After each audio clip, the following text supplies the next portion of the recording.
3 points drop from a winning position. Sound familiar? Let's have a chat.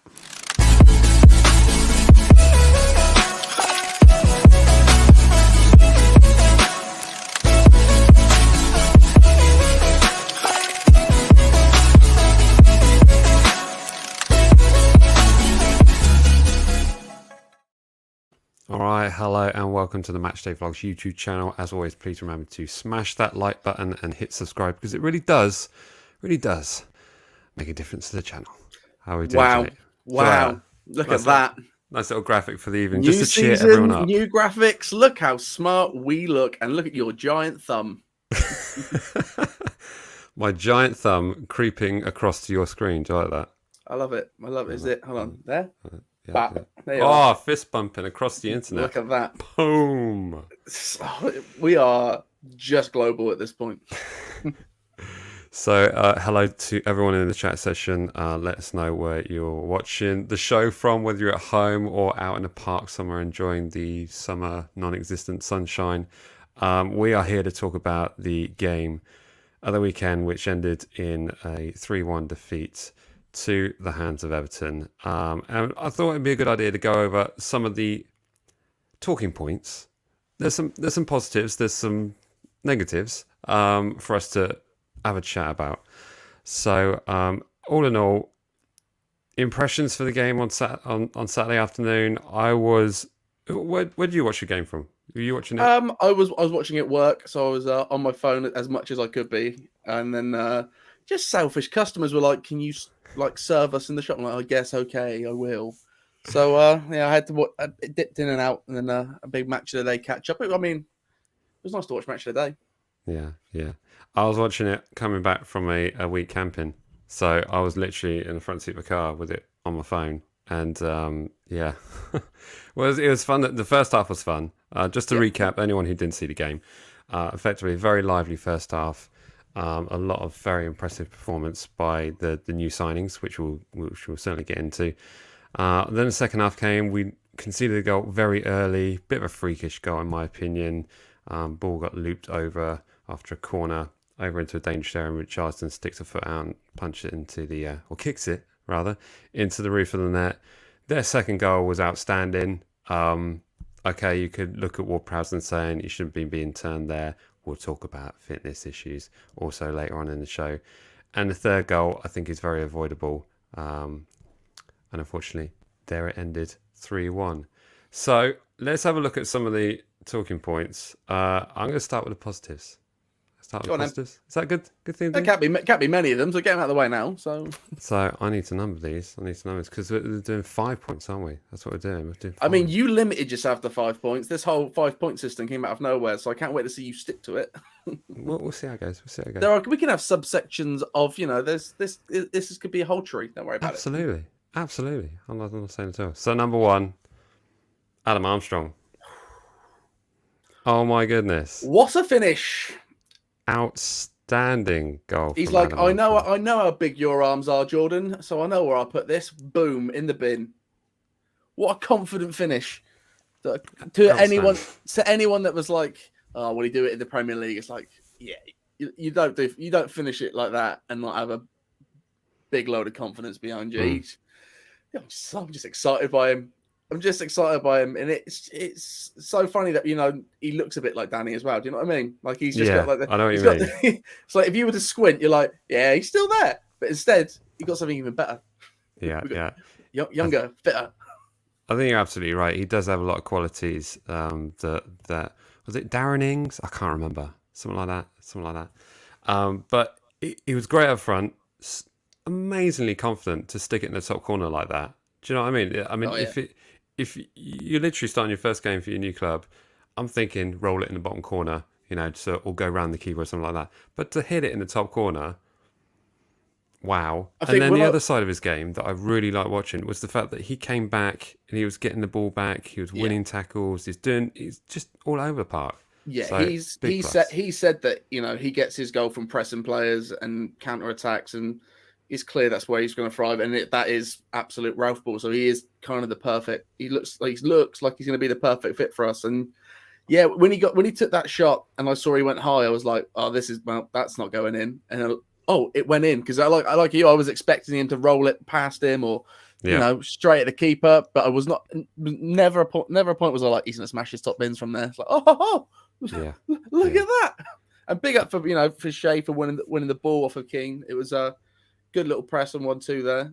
Hmm. I just hope that there was a point after their equaliser where Shea was sort of on at goal, and he tried to play it off to Armstrong, but it just didn't work. I feel like Shea's just gonna have to find that bit of confidence to be like, yeah, do you know what? I've got to score goals. I've got to do so. I've got to be a bit selfish here at times. There seems to be quite a lot of them to going forward together, and he's trying to find Armstrong, and he's trying to find that pass where in reality he should be looking at goal. Yeah. But I think a lot what Shea Adams does, I mean, there's, he puts in the work rate himself. Oh yeah, So he does create a lot of chances by getting in and amongst it and sort of winning the ball back and generally sort of being a bit of a bully up front. And I think the other exciting factor of it is we haven't even seen this guy Broja yet on the pitch yet. But no. in terms of what I've been hearing from my next door neighbour, avid Chelsea fan, he says he's phenomenal. And he said he's basically the target man we've been looking for. So there's plenty to be excited about, despite the eventual loss on Sunday. But I'm super impressed with Adam Armstrong. I think he's proven himself already, Premiership proven, and flipping out, it's like a very decent bit of business very early on. Yeah, I don't have any worries about him and Shea up top. I think it's going to take a second or two for them to sort of adjust to how they're going to do it together, maybe form that partnership. But I see two very strong, two very fast, and two very annoying forwards right there. Yep, absolutely. So let us know your thoughts on Adam Armstrong in the chat section there. See if we've got any comments about them. What we got here? We look really sharp first half, and then we collapsed. Adam Armstrong looked pretty damn good, to be fair. Great strike, absolutely, Alex. Phenomenal strike. Oh yeah.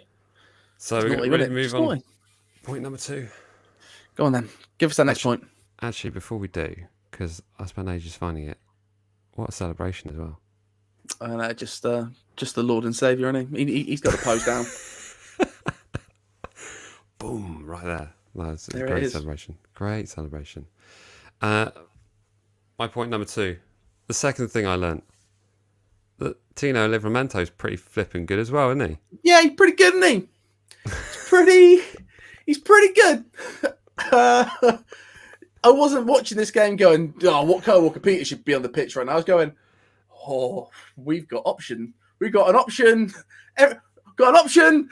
Yeah. Do you know what? It does cause us selection issues, doesn't it? Yep. Because imagine looking at the performance on Saturday. Kyle Walker-Peters must be sat on the bench thinking, maybe I need to learn to play on the left. I don't really see any reason why you can't start them both on the right. You reckon? And just start and just let them alternate between who's playing at the fullback and who's playing on the wing. I think Kyle Walker-Peters got a decent enough shot on him to be a forward playing forward like that. Mm-hmm. I think they're just both great on that wing, and if you can have both of them doing that job, Yeah. I know that sounds greedy, but I can't not have both of them players on the pitch. If I'm Football Manager, I'm forcing this to work. Yeah.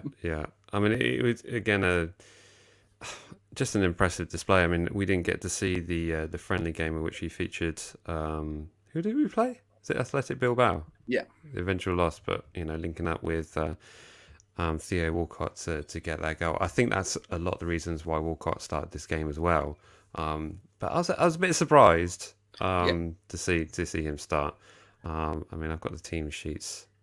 Here they are. Yeah, out of all the sort of players on the wing, to not see him start ahead of Teller, Redmond, and Armstrong, it's like he is probably the weakest right now for me. Right. In that position, or the least exciting pick. So, and I'll be honest, he didn't really add to. I don't think he really added much to the game. No. It was a bit of a non-factor, really, which is, I think, that was kind of the main problem with our midfield. It was all a non-factor. They weren't good. They weren't terrible. They just didn't do anything. No. It was a Yeah, we'll get on to. I've got another point, which is to talk about that midfield area. But in terms of what we saw from Tino time was It's pretty great. spectacular. He was collecting the ball, mopping up at the back. All the sort of loose ends that were coming over. So I'm just being really creative going forward, like really creative. So there's a lot to be excited about there.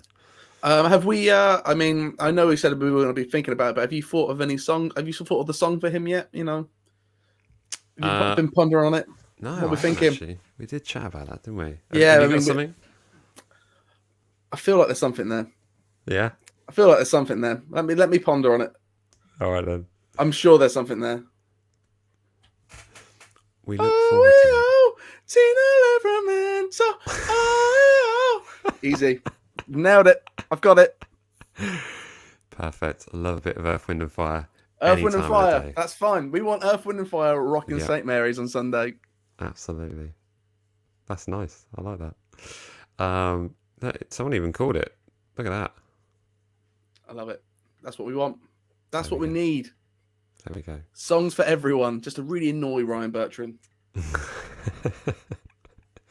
So moving on to my third point, which isn't so positive, and that's to talk about match fitness. Yeah. It was no surprise that, well, the reasons why we fell off. I mean, the second half, looking at the game, it kind of just looked like Everton just turned it up a gear. But I think we also dropped back a gear. And certainly the likes of Ward-Prowse and Romeu, who really didn't have a good game at all, it just really didn't look good. And when you see the likes of, I know I don't particularly favour the player, but Diallo coming on for Romeu, you're kind of thinking, that's a big call. Yeah. There was when that happened, I was like, first of all, it's too late. Yeah. Second of all, what's that going to do? Because we're two down, and he is quote unquote a number 6. He's coming off for a number 6. At that point in time, I would have put Armstrong on, put in there just something more attacking, something that's someone's going to push the ball forward. Yeah, Because I at this agree. point you've already lost, so you're going forward. It's just, I'm sure. I don't know what your points are, but I'm sure we're going to be talking about Ralph's game decision, his game plan. Yeah, we are. Oh, go on. I've guessed one. So I won't go that too far into that right now. But yeah, you're right. I think that you could just, Ward-Prowse wasn't all the way there, and you know that Romeo wasn't. You could see it. But I feel like you should have started them because we want to get off on a sturdy basis and get as much out of them as we can. But you've got to make those changes earlier. Yeah. You've got to bring on, maybe Armstrong 60, 70 minutes. I know Ralph said that, that he didn't make any changes because of, he saw them on the comeback, but you could see the energy just wasn't there. As soon as that first equalised, I was like, I don't think we're going to get back into this. They already look tired. Yeah. They've come out. They've come out gassed. The run from the changing room to the pitch has knackered them. Yeah. And obviously we will get onto that. Well, let's jump quickly onto my number 4, and then everyone will guess what number 5 is, and we can have a long chat about that. My number 4 is defensive failings. I'm going to put a caveat in this because I think the first goal that Everton score was a bit freakish, but I think perhaps McCarthy should have come to claim it. I think a lot of people were confused by the fact that Forster had a great pre-season. Why did he not start? But there was just generally a bit of a mix-up between Salasu and Forster, and Richarlison scored against us yet again. It's just what he does, really. But I think the second goal is okay. You can look at Ward-Prowse's fitness and the fact that he shouldn't be being turned in that area, but for me, that's a fantastic goal. Even if it was on McCarthy's side, as you said earlier, it was on his side. He was right by that corner. That right but you know where it's going. Like that's why you're on that side, and for you to just. But not he for hit me. hard. That's not Mate, like put it this way: same position, Anthony Amy would have saved it. Well, Anthony Amy saved anything. That's when my bar is set, and you might think, oh, that's set quite high. No, it's not. That's Anthony Amy for Southampton. That's a decent level of a bar to be set. Yeah. The club needs to look at that and be like, that's where we need to be. We need a new goalkeeper, guys. We need a new goalkeeper. Yeah, Spend, there's not spend some money. Look. You can say what you want about Villa, but that Martinez signing was the best bit of business, and that's really what kept them going last season was Martinez. Yeah, very true, very true. Didn't Quick do too mention well to on the weekend, Alex. but you know. Alex Hey, Brown, new Alex. member. Thank you for joining the membership. For those who are curious about membership, there's details about membership in the description section. But basically, you get some little icons which you can use, and there's also sort of other stuff you can get involved with post-match stuff, which ordinarily would be on this really, but straight after games. Good to have you on board. There we go. I may have forgotten to put that in the membership section, just to full thing. But anyway, it's been a long day. You need to get on your game, all right, bro? I'm out here repping. I'm representing this thing, and your back is slacking, right? I don't want to have to do this in front of the viewers, but just, you know. No, it's really awkward. I was supposed to put it in there. But ordinarily, yes, there would Say be. no more about it. Let's move on. Yeah, indeed. But we'll maybe I'll stick it in there. Maybe I've got time to do it while we're chatting about other things. So yeah, ordinarily you'd be able to jump on board and have your say post-match thing. But this is a 5 things video. Anyway, we're moving on. It would normally be there. So yeah. Let's talk about these goals. Yes, let's talk about these goals. So, second goal from Everton was phenomenal. Depending on who you goal, ask. the third goal, very avoidable. Salasu shouldn't be letting the cross come in, and Jack Stevens is a yard off the pace. He's just not there. I know sort of at the end of the game he sort of was relaying his frustrations, but I think perhaps the game had gone in their mind and it was a bit lapsed then. But I think there's a massive lack of communication along the back line, including with McCarthy. I think the first goal, if McCarthy's loud about it, says man on, so that's who know there's a player on him. You know, there are ways to avoid that. Yeah. And I kind of think that about a lot of the time with the back line. I don't think there's somebody commanding it. Nobody's really pulling the boys together. I don't think there's a single voice on that back line that's demanding enough. Right. Telling someone what to do. That's why when we're looking at these transfer rumours and I see Gary Cahill, I'm like, I don't want Gary Cahill now, but I want Gary Cahill, Chelsea captain, when he was, I want the mouth and the stature of Gary Cahill, just but less mistakes. Yeah. You want 2014 Gary Cahill. Yeah, pretty much. I want someone who's loud. Someone It's a fine year of Gary Cahill. Fine vintage of Gary Cahill. Yeah. But for him to come in and just get him going, he doesn't even have to play. He can do what Walcott's doing. Walcott's he's a player, but in reality, we've signed him on as a youth coach. Yeah. Well, we'll see. So let's jump straight on to point number 5, because there are so many things within this. That's game management. A lot of people were looking at the game on Saturday thinking, like, why is he not making subs earlier? Now, I looked at this and I thought, actually sort of halfway through the second half, and I was thinking, here we go, more late substitutions. But I was thinking, what can I do to this squad to make it better? Because that's effectively what you're trying to do when you're making substitutions in the second half. And I was just trying to think, like, literally, what can you do with this situation? Because your 2 strong players in the centre of the park aren't playing up to speed. And there's no way that Ward-Prowse is getting subbed, is he? Like I said, you can change it. Where we say after the equaliser goes in, I'm saying, and you can see that Romeo's gassing out. You can see that James Ward-Prowse is gassing out. You put Armstrong in the middle because Armstrong plays well in the middle, but he's going to be attacking. And I would also bring off Walcott and add on Diallo. Not Diallo, add on Teller. Yeah. That way you've got more pace going forward, you've got more options to go forward, and you've got more speed, and you've got 2 guys on each side with Gineppo and Teller that can draw a foul, get in the box, do something squirmish. Both of them look like they work really well. I actually thought one of the shining points of the game is I did quite like Gineppo and Peru's link-up play. I thought they did some good stuff down the wing together. Yeah. I think Gineppo needs to learn how to cut inside better and attack the defence through the middle rather than having to take it to the byline and bring it in. Yeah. But I think you just match that on the other side. I think you just bring more pace on and more energy. I think that there was definitely things you could do. But then when it gets to, 75 minutes, the first substitution? Yeah, something like that. And he brings on, who did he bring on? He brought on Redmond. People. Redmond, it's Redmond and well,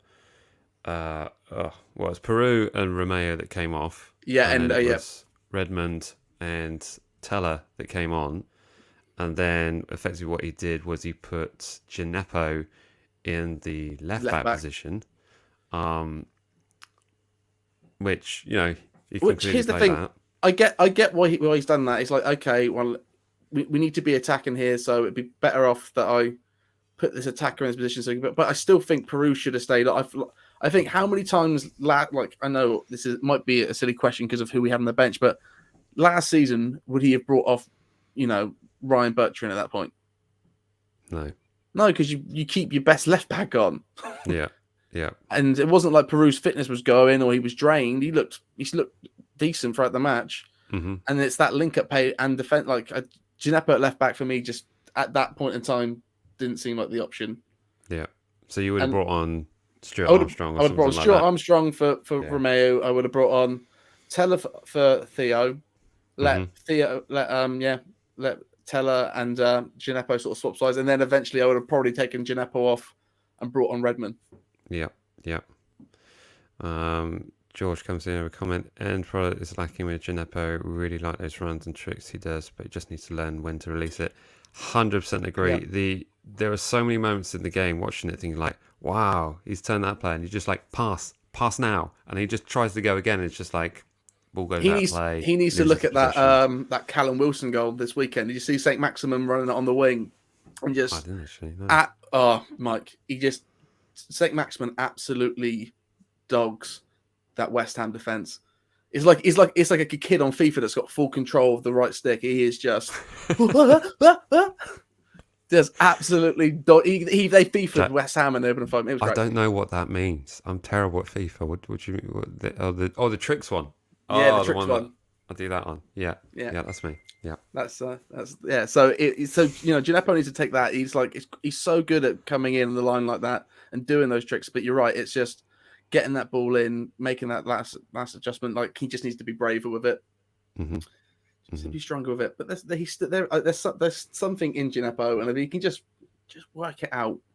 Yeah. Remember when Yoshida couldn't pass back, and then he fixed it and became the greatest Southampton player of all time. I remember that. He fixed it and he became the greatest Southampton player of all time. I remember that now. I remember it vividly. Yeah. So that's what needs to be happening. He just needs to fix that in his game. But in reality, it was Ralph, and for Ralph to say after the game, "Oh, I thought about making a change, but then I didn't." It's him saying, "I should have made a change. I should have done it then." And he just, hopefully, this game was just a wake up call for everyone in the team. Like, yo, we're back at football now. There are people here. Like, people are going to be on it. You're not going to. You need to perform. Yeah, absolutely. And I think also when we saw, it was the first half against Spurs last season, when we had Stuart Armstrong and Ward-Prowse playing right in the middle, and that was fantastic. It's brilliant. Yep. And then Ings got injured, went off, and he subbed on Diallo, and then changed the system. And it just was like, what did you do that for? Yeah. Diallo is not a sub player. For me, he's a guy that still needs to learn the league, so he needs game time. But he's a kind of player like I would maybe even start Diallo in one of these sort of games to bring on Romeo. Like I'd rather, if Romeo isn't full fitness and won't make it the full 90, start with Diallo, because I'd rather have Romeo come on later in the game to solidify it and make sure we're okay than having to rely on Diallo to run that to the end of the game. That's really how I feel about it. I know, like I say, I still, again, like Gineppo, I think Diallo's just got to learn the league and play a bit more and play in his right position. Yeah, maybe that's it. I don't think he should be coming on as a substitute to affect the game. No. I kind of look at Diallo in the same way I used to look at Højbjerg, like when he first joined. Like a player that, okay, he's got some talent, but he just makes me really nervous. Do you know what I mean? Yeah. Just like, I don't think he's quite Premiership quality yet. And in fact, I think he's someone who I would probably see playing with Simiyu in the B team, or, maybe if that's too harsh, in the first round of the League Cup, that sort of thing, to get his confidence up. But I don't Yeah, know. he need there's something needs to help him with that confidence, and whether that's. I mean, I've not really. I don't think I've seen him make an assist. Has he got anything? Has he made any assists or has he scored? Still not. Mm, No. no goals. I don't think there's any assists in there either. He just needs to start to put some stats on the board. Just something. Get something. Aim for him at the corners. Let's let's get this lad's confident up. Yeah. I mean, I want to be proven wrong. Do what they do you with Salah. We'll stick him up top for a couple of games. When Salah's not very good, so just put him on number 9 and we'll just play to him. Yeah. Who knows? So let's have a look at some of these comments because there's been loads flying in. Apologies there. I've been looking at all these little buttons and stuff like that and I haven't noticed these. So let's get a chat section going. Let us know what you think about the 5 points we've made. If you agree, if you disagree, if you have any other points to add. Sam Hunt here says to not involve Teller is madness for me. Yeah, a bit of a strange one. And I think also, looking back at the pre-season games for those players that impressed us, why didn't we see more of them at the weekend? Yeah, there were a few. I know that he's seems to be ousted a little bit, but I still think having Obafemi there is a big difference maker. Because for a lot of the preseason, you see a lot of Obafemi and Taylor together. You see Obafemi does a lot with the club online and stuff like that, and you see him being a happy chappy in the dressing room. So, I still think there's room for him. I kind of would, if you ask me, I'd rather have Obafemi on the bench than Long. Right. I just, and especially if Brozier isn't going to be on the bench just yet as well. I just feel like having him around, I feel, makes a bit of a difference as well. I still don't know why people are wanting him to go. I think Fulham might be in for him now as well. Seeing as Blackburn didn't happen. Oh, okay. But I've also seen we might be in for a Fulham centre-back as well. What's his name? Yeah, well, Dan brings up the question here. What centre-back then? I think there was I saw the lists. There's a guy from Nottingham Forest. It's Worrell. Yeah, Worrell. It's Tassim Adebayo from Fulham. That's who I'm thinking about. He's a big 6'5". Never remember that name. I know, right? It's a big 6'5" centre back through the City Academy. Plays at Fulham. Okay. I remember him last season. He was pretty massive. Yeah. So wasn't there a Liverpool one in there? Nat Phillips is on the list, but I think that's sort of off the cards. Okay. Because I think Liverpool are just. I think Liverpool.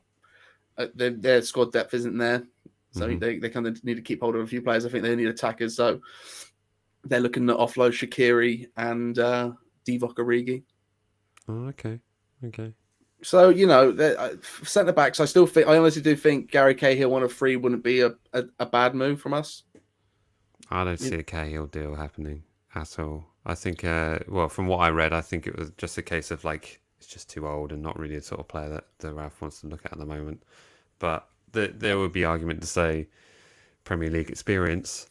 I mean, he did well at Crystal Palace. That's what I mean. It's the same reason. If Ralph's saying that, then you look at the Theo Walcott and you're like, well, why Theo then? Because Theo's also old, injury prone. We know that he's here mainly to gel the squad. He's almost here as a club captain. He's almost here as a Calvin Davis role. It's and then to get some game times and do bits and bobs. I think that's what you would get Cahill for. If you can get him on you're getting him for free, and you can keep the wages low enough. He'd be more to almost be a defensive coach. Yeah, quite possibly. I look at the backroom staff and I think maybe we need a bit more talent in there. I think John Terry at Villa, that helps them. I think there are certain coaches you see, and I just look at ours and think, okay, I love Calvin, Super Calvin, we all love him. But he was a lower leagues player for the majority of his career. And it'd be nice to have just a bit of oomph in there. I'm not trying to take down the backroom staff too much, but I feel like that bit of experience in the squad would help us. Yeah, agreed. Coming here from Aiden, I'm guessing. We need a leader at the back. I mean, I think if you were to think about big voices in our back line, the names that come up were the recently departed Vestergaard. He's not dead. He's gone to Leicester. Pretty And much the same. and Bednarek. I don't really see any, Salasu and Stevens making big noises on that back row, despite that's their job to do so. No, I do. I think it needs to be Bednarek and someone. Bednarek and Salasu, Bednarek and Stevens. He's now the guy at the back to lean on Polish international. I think Bednarek's great. I think Bednarek's also a player that, if he can have a good season, he'll be on a lot of people's lists, and people will be looking at him. So I feel he has to step up this season. I'm not sure why he didn't play on the weekend, but I would have. For me, he's the star. But I think that might be because of Stevens' preseason. I feel like even when we saw him at the friendly, we were like, "Oh, Stevens looks pretty good, pretty tidy right now, and he looks fit, and he's saying the right things, but he's not really doing the right things so far." Yeah, and I think we're giving it a bit of hard press to the back line, because I think the middle of the park was so unfit, like Romeu and Ward-Prowse. You could kind of see, there were things being mopped up elsewhere, which were leaving gaps all over the place. So it's kind of a little harsh to stick all the blame on the back line. But no, most of it's on McCarthy. Forster for next week, guys. I think we all agree. Forster for next week. He didn't have a terrible game. There were a couple of moments where he was actually quite good. But I don't know. I just anytime you see like a shot come in and you think they're going to shoot in a second, it goes in. But when it's a shot out of nowhere, you save it. Yeah, and that's not cool. But he like that's we not still cool. don't forgive him for not even sticking a leg out for that Leeds second goal. No, we were stood 10 feet behind you. Yeah, I could have saved it from where I was sat in the stand, couldn't I? Like, we all saw it coming. I was like, this is clearly where this is going to go, and you didn't even dive.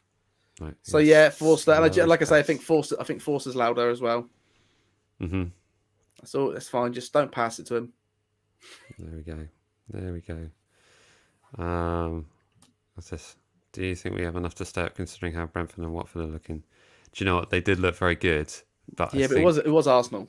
If there's a team to be scared about going down, it's them. That was the worst Arsenal performance I think I've ever seen. This has taken nothing away from Brentford, because they were a pace ahead. They were about. You made them look stupid. Yeah. But that's true. And there were great goals from them, but they were kind of. Not playing it down, but they were kind of championship goals as well, weren't they? Sort of long throws and looping over. Mate, and it was just when was the last time stuff. you saw a long throw goal in the Premier League? Since Roy Delap retired, literally. Like, I can't think Stoke. I just can't think of another one, and it happened to Arsenal at Brentford. Funny. Oh, it's funny. But didn't it make you feel better, like the results of the week? And like to see Villa losing. I don't want to turn Villa into our arch enemies, but listen. In all fairness to everything we said, you take it with a pinch of salt, because one, we never win opening day. We haven't won at Goodison Park since '97. Since the likes of Kevin Davies and Matt Letizia were scoring goals. I think Rafa's has always beaten us. So everything was kind of against us. In those sense of terms. And it's opening day. Yeah. It's opening day. And here's the thing. Take it with a pinch of salt, because you're going to need it for Sunday. Do you know what? Tell everyone on the stream right now. Nervous. Jack's first words to me when we logged in were, "Are you worried about Sunday?" Like, yeah. But I don't know. I mean, the likes of Man United started very, very well. They scored multiple goals past Leeds, but they did that last season. And look how Leeds finished. So yeah, but what did they do against us last season? Let's not talk about that. It was bad. It was really bad. But we had 5 players left on the pitch. Was it 4 or 5, something like that? The game was nearly called off. Pretty sure it was negative. You're not wrong. You're not wrong. I just think United look really good. Yeah. I think United look really good. and I think they're really playing for Ollie. Pogba got 4 assists. If Pogba's playing well, it's going to be a real problem. Yeah, but they were great goals. I mean, I think what scares me the most is Fred scored. Yeah. It's like Fred scored. It's like, And here's the thing: okay, it was against Leeds, and Leeds, that sort of game really plays. United will always trounce Leeds because that's the way it is. That's the way Leeds plays. They're either amazing or they get trounced. And I think United's got too much talent in the team to allow that. That's why what happened last season happened. And that's why it happened here. So it's just going to be difficult for us. I think that it might be a lot more defensive this game. I think there's a good chance we will see him start Kyle Walker-Peters and Livramento because it's like just get all the defenders on the pitch. We're playing 11. We're playing 10. That's our formation. We're playing 10. Maybe 9-1, 9-1, 9-0-1. Leeds were way open, but that's the way they play. What you got to do is you've got to score lots of goals in the first half against Leeds, as opposed to that very tight at the back Southampton team. Well, yeah, this is the point we're trying to make here. We should put Kyle Walker-Peters at the right back and put Livramento in front of the counter the Sancho attack. Yeah, I'm not particularly worried about Sancho. I'm worried about Pogba and Bruno Fernandes. Because oh my goodness. Also Sancho and also Varane. Varane will be playing. Yeah. Is Cavani fit? Cavani might be playing. Stop now, please. You might even see Martial. Martial might come on. And if they get really bored, they bring on Donny van de Beek. It's all right. Diallo's come in. I'm not sure I even fancy doing a preview for that game. I got lots of United channels messaging me about doing a preview. I'm just like, I know why you want to do a preview. We know. Mate, we've got to be there. Yeah. Right, so this is the point where we have the plea to all Southampton fans that go into this game. Let's get fully behind our team. Well, this is it. Let's sing and shout and scream. And Chris, you loved my shirt. Why are you saying otherwise? Like, before we went wearing on, it tonight, Jack. Where is it? Jack has got the. Here's the thing. I would love to wear it. It is in fact right here because I went to put it on. Is it still out of stock on the club shop? It is, unfortunately. But the problem that we have with it is that there's a lot of greens in it. So it's a lot of oh wow. That's not too bad.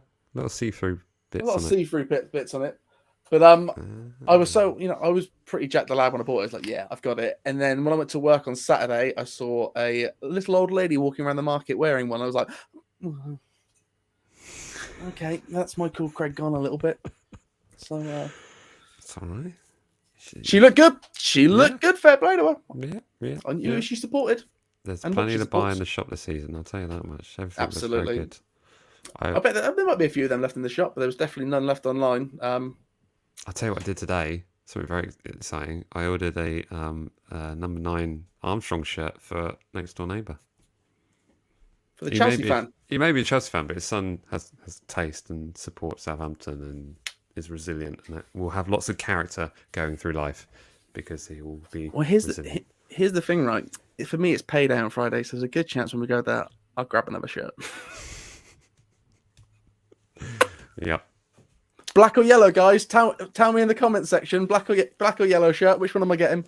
Yeah, stick that in the chat section. I've got the black one so far. I will get the home one eventually, but it's a good looking kit. They're all good looking kits. That's the problem, isn't it? Damn good looking kits. Hence why I did that little photo shoot for you as soon as I got home. I know. I've got all the thumbnails ready. Fantastic. Well, I think that pretty much wraps up our discussion for this evening. Just while everyone's focusing on which away shirt Jack should get. I've got a comment here about, look at this. It's unanimous here. Oh, wow. Although I like George's answer. Both. Oh, George. Both. Oh, George, you're a smart boy. You know Jack hates money. You'll go far in life, my friend. Yeah.